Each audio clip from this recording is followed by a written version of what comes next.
Es ist Samstag, der 27. Juni. Ich begrüße euch mit dem heutigen Losungswort Psalm 74, Vers 2. Gott, gedenke an deine Gemeinde, die du vor Zeiten erworben und dir zum Erbteil erlöst hast. Und dann 2. Korinther 8, Vers 9 als Lehrtext. Ihr kennt die Gnade unseres Herrn Jesus Christus. Obwohl er reich ist, wurde er doch arm um euretwillen, auf dass ihr durch seine Armut reich würdet. Die erste Gemeinde. Die Gemeinde, die Gott vor Zeiten erworben hat. Der Psalm denkt selbstverständlich an den Exodus. Gott hat dieses Volk aus der Hand der Ägypter herausgekauft. Mit dem Blut der Lämmer an den Türpfosten überstanden sie das letzte Gericht und konnten dann ausziehen in die Freiheit. Es hat die Ägypter ihre ganze Armee gekostet und vieles mehr. Im Neuen Testament sehen wir etwas ganz Ähnliches. Gott hat aus einer Stadt, die Jesus Christus eben gerade gekreuzigt hat, 50 Tage später eine Gemeinde erworben. Auch wieder durch Blut eines Lammes, nämlich des Lammes Gottes. Er hat sie aus diesem üblen Geschlecht herausgekauft und damit eine Urgemeinde, die Gemeinde vor Zeiten, eben gegründet. Das war beim Fest der Erstlingsernte Shavuot. Zuerst also die Frage, wie kann ein Bettler etwas erwerben? Von Jesus Christus ist hier die Rede, der eine Gemeinde erworben hat. Aber das gibt schon eine längere Tradition im Alten Testament. Es ist nicht unmöglich, dass ein Habenichts plötzlich ein ganzes Volk erwerben kann. David war dieser Habenichts, er wurde sogar vergessen, als Samuel auftrat bei Isai und einen König salben wollte. Diese 7 Söhne waren es ja nicht. Sind dies der Söhne alle, hat er gefragt, und dann kommt ihnen in den Sinn, ja, sie haben noch einen Bruder draußen bei den Schafen. Der wird herbeigeholt und just zum König gesalbt. Was dann 10 Jahre später geschah, hätte wohl niemand gedacht, 10 Jahre früher, nämlich, dass genau dieser König, der mit einem bloßen Stein, den er in Goliaths Schläfe hineinschlug, ein Volk erlösen kann von der Bedrückung der Philister.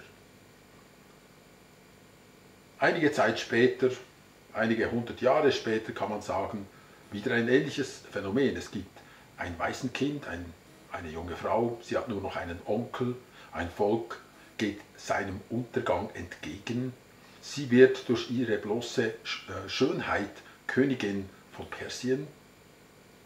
Und wie die Geschichte erzählt, kann sie dieses Volk retten. Mit nichts. Eigentlich mit nichts. Es gibt also eine Tradition, wie die Habenichtse schlussendlich an die Macht kommen und das Steuer herumreißen können.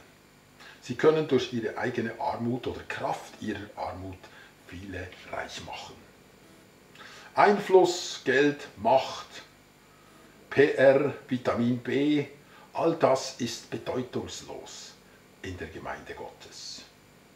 Es gibt dort einen antihierarchischen Charakter, einen antihierarchischen Faktor sogar. Das heißt, das sind Leute, die nicht um jeden Preis gewinnen müssen.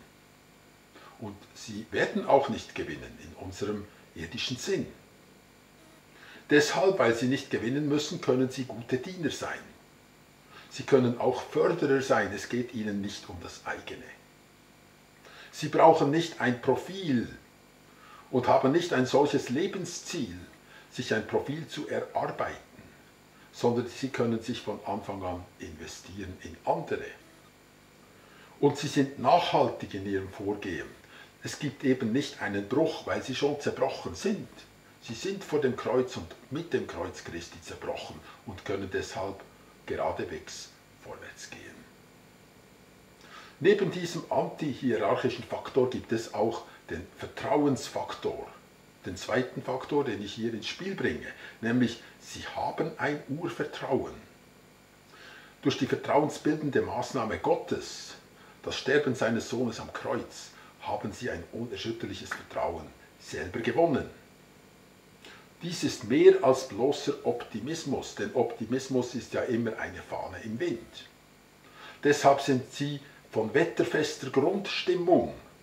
Sie haben Frieden im Herzen, sie haben Freude in ihrem Leben und sie haben eine Furchtlosigkeit vor den Menschen. Das alles befähigt sie, mit diesem Vertrauensfaktor Gemeinde zu bauen.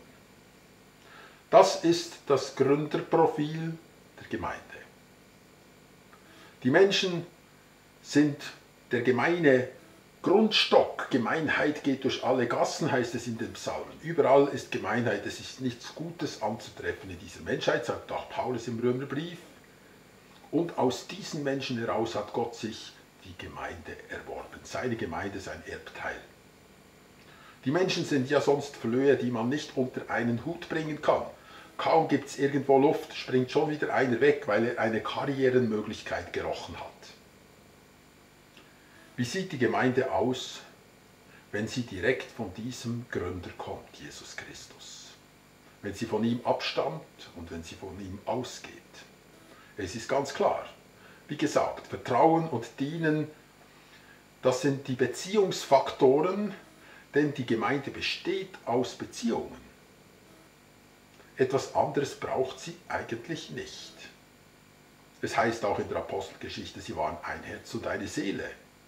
Versöhnte, intakte Beziehungen, nicht einfach Zweckbeziehungen oder Beziehungen, weil man gleiche Interessen hat, sondern Beziehungen, weil man einander liebt und einander auch braucht, aufeinander angewiesen ist. Dies ist aber nicht ein seelisches Phänomen, sondern es ist geistlich begründet.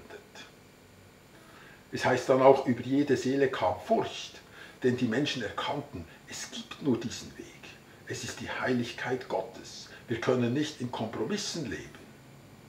Gottes Heiligkeit hat durchgeschlagen und dieses ganze Umfeld hat dann begünstigt, dass viele Wunder und Zeichen geschehen sind. Was bliebe denn, wenn man unsere heutigen Gemeinden zerschlagen würde, wie es geschehen ist in China, wie es geschehen ist im Nahen Osten, wie es auch in früheren Jahrhunderten in Europa geschehen ist mit den Hugenotten oder mit den Täufern. Die Gebäude werden geschlossen, die Kasse wird konfisziert, es gibt eingeschränkte Versammlungen, wenn es überhaupt noch welche gibt oder zugelassen sind. Es gibt Internetzensur. Da wären wir ganz besonders anfällig dafür. Und es käme auch zu Inhaftierungen. Aber eine solche Gemeinde, die all der Anzeichen beraubt wird, die heute eine Gemeinde ausmachen und auch vieler Hauptinteressen, die sie verfolgt, eine solche Gemeinde würde den Gemeinden gleichen, die Gott am Anfang gegründet hat, zu Urzeiten.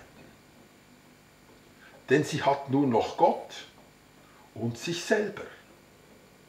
Sie besteht aus Beziehungen, sie lebt aus dem Wort, aus dem Gebet und besteht auch durch ihre Dienste. Im Alten Testament war es noch krasser, da fiel das Manna vom Himmel, ernährte die Menschen in der Wüste. So ist es im Neuen Testament nicht mehr, es kommt nicht das Manna vom Himmel, sondern die Leute teilen ihren Tisch. Sie sitzen zusammen in ihren Häusern und all das kostet nichts. Sie verkaufen sogar ihre Äcker und Häuser, ihre festen Anlagen, also die sicheren Anlagen, die sie haben, nur einfach damit diese Bewegung, es ist ja eine Bewegung, fortbestehen und sich weiter ausbreiten kann. Eine solche Gemeinde gleicht mehr einem Schöpfungswerk Gottes, einem schöpfungsmäßigen Organismus, als einer Organisation oder einem menschlichen Gebilde wie einer Kathedrale oder was die Menschen auch immer im ideellen Sinn und auch im rein äußerlichen Sinn gebaut haben. Eine solche Gemeinde ist ein Wunder wie ein Lebewesen, das nur sich selber hat. Eben, Paulus nennt es den Leib Christi. Es ist eine Form von Selbstversorgung. Man könnte sie beschreiben mit dem Kurzwort Minimax, nämlich mit minimalsten Ressourcen kann sie maximale Wirkung erzielen. Sie wächst überall, weil sie fast nichts braucht. Wenn Gott der Gemeinden der Urzeit gedenkt, weshalb sollten nicht auch wir der Gemeinde der Urzeit gedenken? Wir können ja ihn nicht daran erinnern, Gott gedenke doch an diese Anfänge, wenn wir die Anfänge vergessen haben. Darum kommt die Frage nun auf, weshalb gründet nicht jede Kirche Hausgemeinden? Solche kleine, selbsttragende, selbstständige Organismen, die sind wie die Blumen auf dem Feld, wie die Spatzen auf dem Dach, wo es heißt, und euer himmlischer Vater versorgt sie doch. Sie sorgen sich nicht um die Kosten der Organisation und um den Betrieb der Institution, sondern sie leben aus Gottes Hand. Und weshalb werden die Kanzeln nicht der Gedenklautsprecher? Gott soll sich dieser Dinge annehmen, soll dieser Dinge gedenken, wir auch. Wir brauchen die Kanzel, um daran zu erinnern, woher kommen wir eigentlich her. Der Same der Urgemeinde wird wieder ausgestreut. Und der Gottesdienst ist ein wöchentlicher Rückruf an das, was einst gewesen ist und wieder sein soll. Jedenfalls, wenn wir das tun, werden wir nicht mehr so anfällig sein bei einer nächsten Corona- oder ähnlichen Krise und vielleicht sogar einer Verfolgung, sondern wir würden als Organismus, als ein Schöpfungsgebilde Gottes direkt aus seiner Hand gefüttert und aufgezogen. All das weit besser überstehen. Ich wünsche euch einen gesegneten Tag.